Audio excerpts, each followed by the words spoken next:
আজ হয়তো একটা ভুল বলে ফেলছি, মিথ্যা বলে, হতেই পারে, কিন্তু লাগাতার মিশা কথা কথা বুঝছেননি আমার কথাটা? প্রত্যেক দিন মিশা কথা, প্রতিদিন বুঝি মানুষের সুদ খায়, প্রতিদিন বুঝি ওজনে কম দেয়, প্রতিদিন বুঝি কাস্টমারের ঠকা। এটা কি মুসলমান? এ কেমন ধরনের পাপ? 30 বছর বুঝি প্রত্যেক দিন টেলিভিশন চলবে আপনার ঘরে, প্রতিদিন আপনার ঘরে নিয়ম মাফিক নাচ গান নর্তকের ছবি চলবে।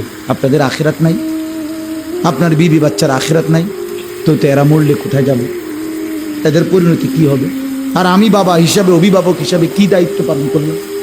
খাট পালং আর সোফা, ফার্নিচার, কাঁচের প্লেট আর নুনের বাটি, এটাই ছিল জিম্মাদারি না? একজন মুসলমানের দায়িত্ব তার স্ত্রী সন্তানের জন্য এই শুধু খাট পালং আর সোফা ফার্নিচার ব্যবস্থা করা, এই তো না? বলেন না বাবা, বলেন তো কি দায়িত্ব ছিল? কোরআন শরীফ